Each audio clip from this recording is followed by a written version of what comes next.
जय श्री राम। आपका बहुत बहुत स्वागत है। भारत में लोगों ने कई मुख्यमंत्री देखे हैं, तरह तरह के मुख्यमंत्री देखे हैं, लेकिन पहली बार लोग ऐसा मुख्यमंत्री देख रहे हैं जो ना तो होशो हवास में रहता है, जिसे ना तो अपने राज्य की खबर रहती है, जिसे ना अपनी पुलिस की खबर रहती है। और ये मुख्यमंत्री हैं भगवंत मान, जिनकी शराब तो उनके दिमाग पर हावी रहती ही है, लेकिन वो बड़े बड़े मामलों में, देश की सुरक्षा के मामलों में भगवंत मान ऐसे ऐसे बयान दे रहे हैं कि उनकी पार्टी मुंह दिखाने लायक नहीं बची है, नेता मुंह दिखाने लायक नहीं बचे हैं। और नौबत ये आ गई है कि अब भगवंत मान पर ही एफआईआर हो सकती है। पंजाब में इस वक्त 2 बम ब्लास्ट हुए हैं और ये विस्फोट एक जालंधर में हुआ है बीएसएफ हेडक्वार्टर के बाहर, और दूसरा अमृतसर में राजधानी में आर्मी कैंप के बाहर हुआ है। किसी की जान नहीं गई है, लेकिन जा सकती थी। और यहाँ पर एक स्कूटर के जरिए किया गया, एक कोई फेंक कर गया है, इस तरह से बम ब्लास्ट हुए हैं, जिसमें जो शुरुआती दौर की जांच में सामने आ रहा है कि पाकिस्तान का हाथ है, आईएसआई का हाथ है। ऑपरेशन सिंदूर की जो है सालगिरह आ रही है 9 मई को। पाकिस्तान के रावलपिंडी में भारत की मिसाइलें गिरी थी और पाकिस्तान की अंतर्राष्ट्रीय बेइज्जती हुई थी। अब इससे पहले यहां पर यह बम विस्फोट की घटना होती है। अब भगवंत मान क्या कहते हैं? भगवंत मान से जब मीडिया वालों ने पूछा, श्री आनंदपुर साहिब में थे, तो वहां पर भगवंत मान कहते हैं कि इसमें बीजेपी का हाथ है। बीजेपी चुनाव जीतने के लिए ये सब कराती है। बीजेपी जहां भी जाती है, जहां उसे चुनाव जीतना होता है, वो झगड़े कराती है। अब इस आदमी को कोई ये पूछे कि ये आतंकवाद की घटना पर तुमसे सवाल पूछा जा रहा है, ना कि गली मोहल्ले के किसी झगड़े पर। इस आदमी को शराब के नशे में ये इतना चूर रहते हैं, इतना जो है शराब का नशा सवार रहता है कि पता ही नहीं है कहाँ क्या बोलना है। और उस पर फजीहत ऐसी हो गई कि भगवंत मान ने इधर ये बयान दिया, उसी वक्त पंजाब सरकार के डीजीपी गौरव यादव वो एक प्रेस कॉन्फ्रेंस कर रहे थे अमृतसर में, और उन्होंने बताया कि ये पाकिस्तान का इसमें पहली नजर में हाथ दिख रहा है, आईएसआई का हाथ दिख रहा है, और वही कि ऑपरेशन सिंदूर की सालगिरह है, जिससे पहले इन्होंने पंजाब में दिखाने की कोशिश की है कि एक तो कि हम जिंदा हैं, दूसरा ये दिखाने की कोशिश की है कि पंजाब में इस तरह की घटनाएं हो रही है, अशांति फैली हुई है, पंजाब के लोग ही पंजाब को दहला रहे हैं, ये दिखाने की कोशिश की है। और उन्होंने ये भी कहा कि ये इस तरह की कोशिशें होती रहती हैं, हमें इनपुट मिलते हैं, हम उन पर कार्रवाई करते हैं। अब ये बयान है डीजीपी का, पंजाब के डीजीपी, कहीं और के डीजीपी नहीं। पंजाब पुलिस किसके तहत आती है? पंजाब के गृह विभाग के अंदर। और गृह विभाग में मंत्री कौन है? भगवंत मान। भगवंत मान के तहत ही गृह विभाग है, और भगवंत मान के पुलिस डीजीपी वो कुछ और बोल रहे हैं और भगवंत मान कुछ और बोल रहे हैं। तो यहाँ पर अब या तो भगवंत मान झूठ बोल रहे हैं या तो डीजीपी झूठ बोल रहे हैं। तो भगवंत यही बता दे, भगवंत मान या आम आदमी पार्टी या फिर असली मुख्यमंत्री जो है अरविंद केजरीवाल, वही बता दे कि आखिर डीजीपी ने झूठ बोला कि भगवंत मान ने झूठ बोला। ये सिर्फ राजनीतिक बयानबाजी नहीं है।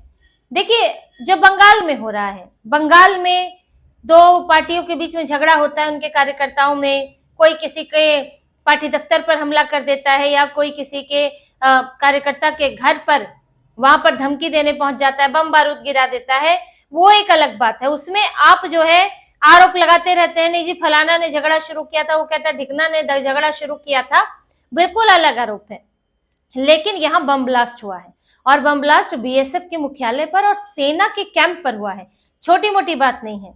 और ये पंजाब में इस तरह की घटनाएं पहले भी हुई हैं, खास तौर से जब आम आदमी पार्टी की ऐसी लुंजपुंज सरकार है, तो खालिस्तानियों के इरादे, पाकिस्तान के इरादे, पाकिस्तान खालिस्तान में कोई अंतर नहीं है, पाकिस्तान खालिस्तान का खर्चा पानी उठाता है, बस बात यही है। तो इन लोगों की हिम्मत और बढ़ गई है। अरविंद केजरीवाल के खालिस्तानियों से उनके संपर्क, उनसे मुलाकातों की चर्चा तो वैसे भी होती रहती है।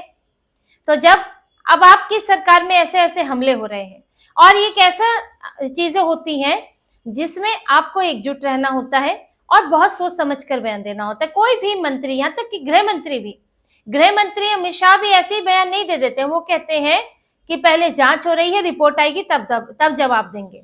इन्होंने ना पुलिस से रिपोर्ट मांगी, ना इन्होंने किसी से कोई चर्चा किसी ने बीजेपी ने कराया इनके। अब ये देखिए ये बयान कहाँ इस्तेमाल होगा।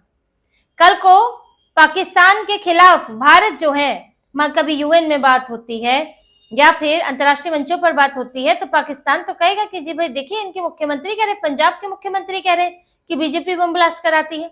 ये बयान ऐसे इस्तेमाल होते हैं। लेकिन यहाँ शराबी मुख्यमंत्री, उसको क्या फर्क पड़ता है, देश का क्या हो, अपनी शराब मिलती रहे बहुत है, और जैसे तैसे कुर्सी बनी रहे। लेकिन भगवंत मान देखिए इसे बचने वाले नहीं है। रवनीत सिंह बिट्टू का बयान आया है।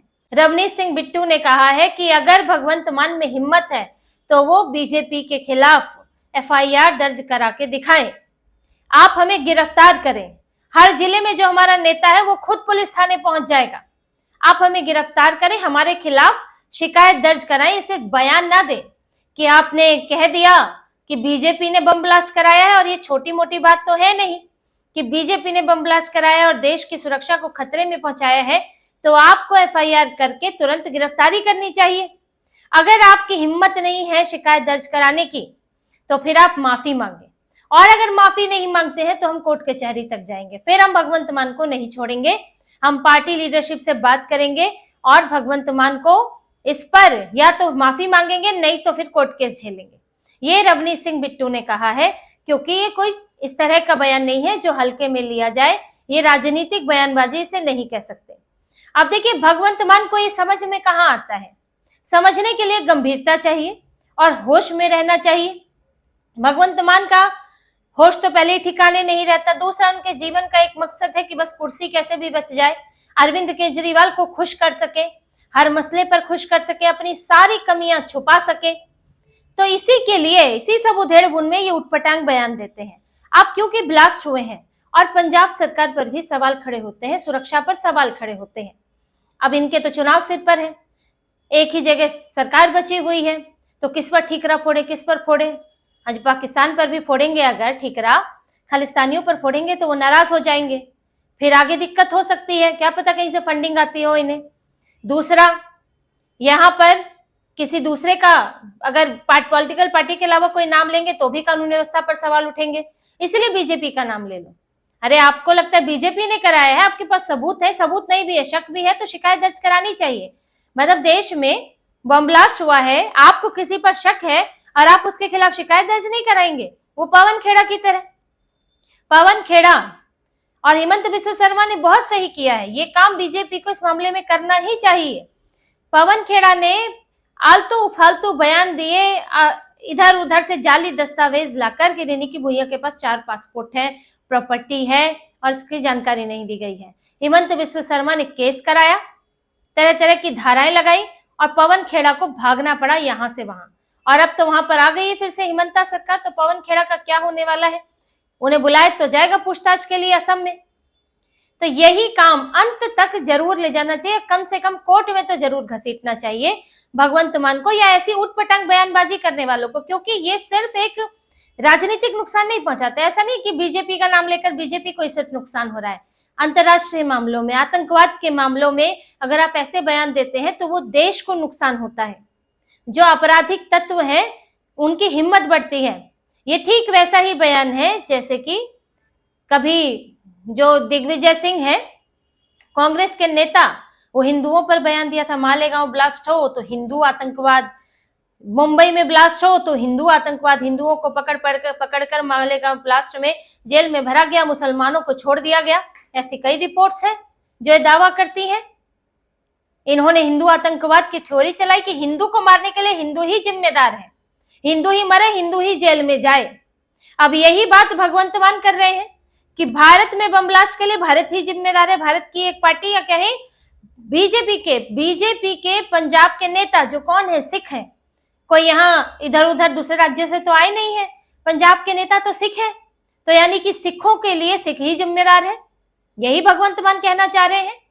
तो भगवंत मान की हालत जो है, ये इनको इलाज कराने की जरूरत है। सबसे पहले इन्हें जाना चाहिए नशा मुक्ति केंद्र पर अपना नशा छुड़ाने के लिए। और अरविंद केजरीवाल, देखिए इसमें ऐसा नहीं है कि अरविंद केजरीवाल की कोई भूमिका नहीं है। यहाँ तो ये कांग्रेस जैसी पार्टी ने भी इस तरह के बयान नहीं दिए। हाँ, सुरक्षा व्यवस्था पर सवाल उठाए और शिरोमणि अकाली दल ने इसका विरोध किया कि ये इस तरह के लापरवाही वाले बयान दे रहे हैं, लेकिन अरविंद केजरीवाल वो तो मास्टरमाइंड है असली। भगवंत मान की हिम्मत अपने आप कहने की है नहीं, वहीं से कहीं से मिला होगा अरविंद केजरीवाल को, तो ऐसी आग लगी हुई है अभी कि 7 सांसद चले गए हैं। तो इसलिए हर बात पे बीजेपी याद आती है, जबकि बीजेपी वहां पर कोई बड़ा फैक्टर है भी नहीं। पंजाब में अभी चुनौती देने की स्थिति में बीजेपी अकेली तो कम से कम नहीं है, वहां तो कांग्रेस है, लेकिन ऐसे खार खाए हुए हैं कि हर बात पे बीजेपी याद आती है। इसीलिए भगवंत मान के कंधे पर रखकर बंदूक चलाते हैं और भगवंत मान को कुर्सी बचाने के सिवा कुछ उन्हें सूझता नहीं है और होश भी नहीं रहता है।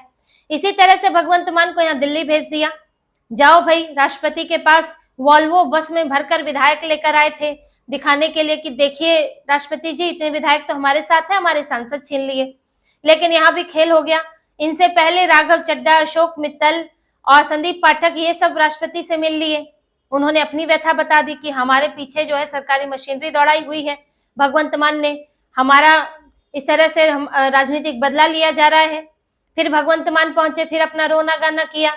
लेकिन देखिए वहां करने से कुछ होगा नहीं, ये तो मीडिया के सामने दिखाने के लिए, जनता को दिखाने के लिए देखिए हमारे साथ क्या हो रहा है।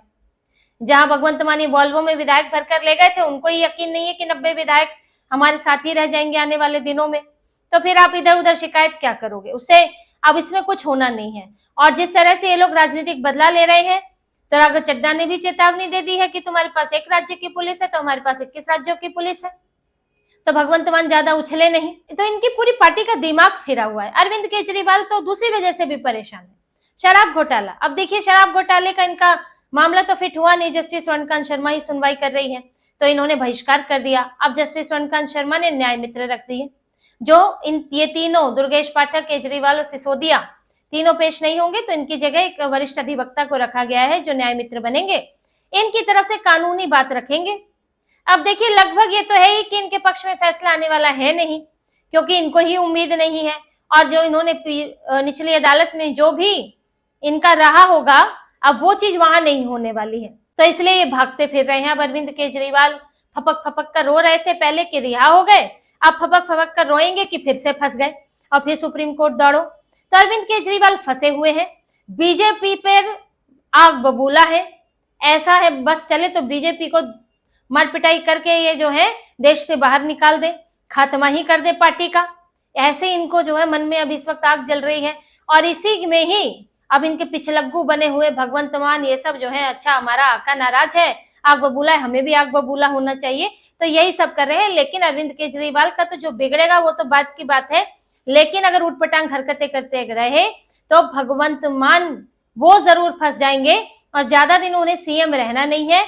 अरविंद केजरीवाल अगर पार्टी जीत भी गई तो उन्हें नहीं बनाने वाले हैं, और उनकी ज्यादा उनको चिंता भी नहीं है, क्योंकि भगवंत मान का वोट आधार भी नहीं है। तो जब सत्ता से हटेंगे तो भगवंत मान खुद इन सब कारणों से फंसेंगे और उन्हें बचाने कोई नहीं आएगा। तो इसी तरह की और खबरें और विश्लेषण आपके लिए लाते रहेंगे, हमसे जुड़े रहिए, सब्सक्राइब कीजिए, कमेंट कीजिए। बहुत बहुत धन्यवाद। जय श्री राम।